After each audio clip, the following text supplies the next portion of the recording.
And we have an opportunity now to eliminate waste like nothing before in history. And I have a strategy for doing that and how to get it through Congress. Because with that one, we do need to get through Congress. And when you talk about climate change, how do you keep out of a fist fight about that and just start doing things that make a difference? I believe climate change is existential. I believe that it's related. By the way, he no longer believes those things now that he's with Trump. Related to human emissions, various kind of emissions. Also, why the fuck are you showing garbage? This is not the cause of global warming. But I mean, I guess it's Dr. Phil, so he's not going to show like exhaust pipes. Carbon and methane, but I don't insist anybody else does. And I know there's a lot of people who just don't believe that, but I believe it. I also have been working on those issues for many, many years, and I don't believe in top-down solutions. I always talk about market-based solutions. Okay. This is him trying to suck up to Dr. Phil and to the right wing. I believe in market-based solutions. Look, regulations are how you stop polluters. And he's about to talk himself into a hole about this. Well, watch. You'll see what I mean. We need free markets. If we actually had true free markets in this country, we wouldn't have any pollution.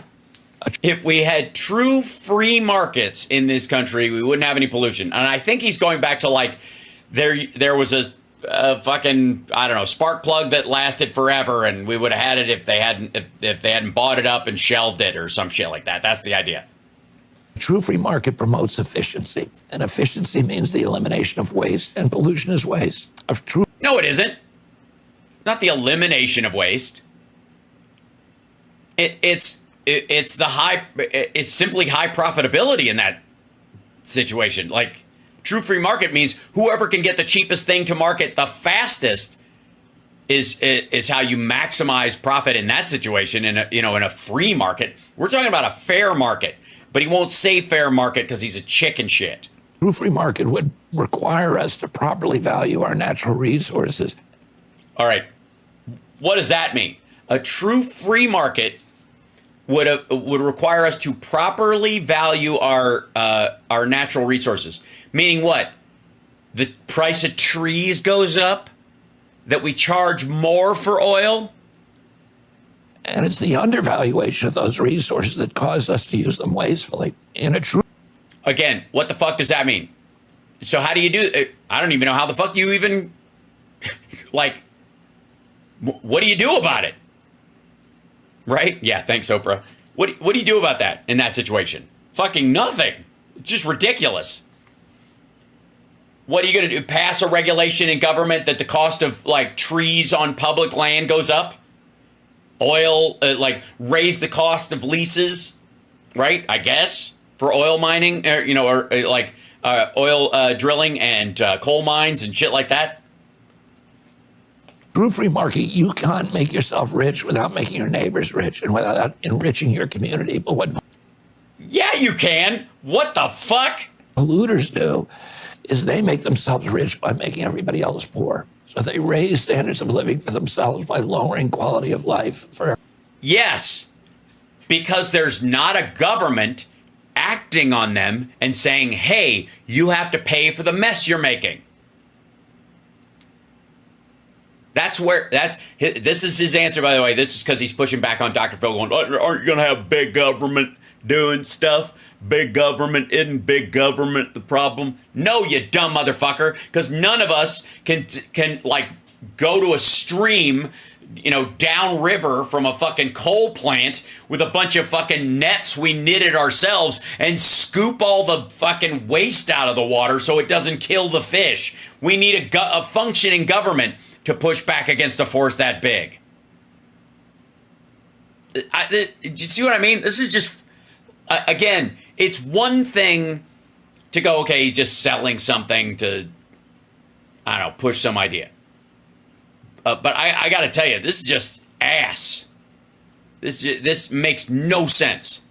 Everybody else, and they do that by escaping the discipline of the free market. You show me a polluter, I'll show you a subsidy, I'll show you a fat cat using political clout to escape the discipline of the free market. All right, so, did you hear that? Did you hear that? And by the way, is Dr. Phil pushing back? Which stream went down? Hold on. I think we're okay on YouTube. Is there something going on Twitch? Or is Twitch having an issue? We are up on YouTube. We're okay. We're up on Facebook and, let me see if I'm up on Instagram. I am not, so hold on one second. Now I'm up on Instagram. There we go. Hi, welcome everybody on Instagram. Twitch is fixed? Okay, good. Yeah, Twitch was being twitchy. But now we're up on Instagram as well. Hi, Instagram people.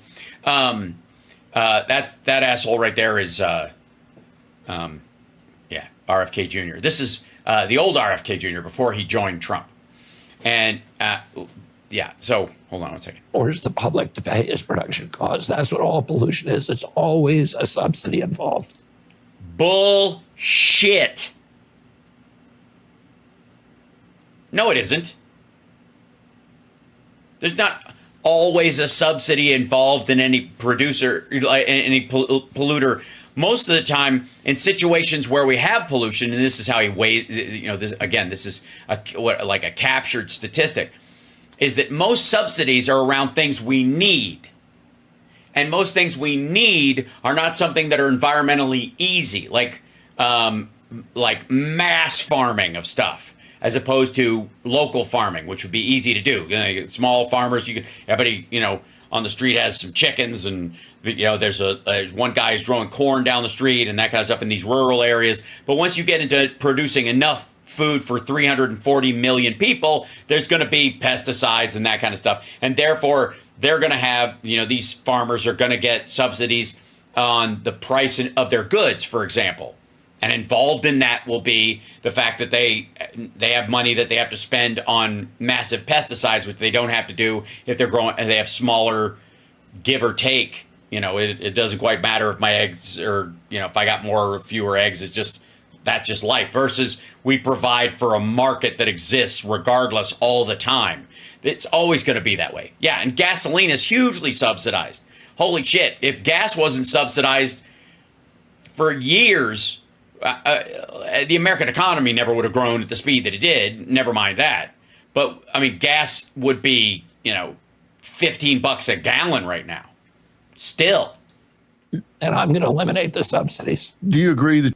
Yeah, if he eliminates the subsidies, then gasoline will be $17 a gallon when he's in office, is the theory. And food production will drop through the fucking floor because he's not going to subsidize spraying or any of the environmental offshoots of dealing with that, mass agriculture. The cost of energy is going to go, get the fuck out of here. Yeah, we still have lead in our gasoline. That's exactly right.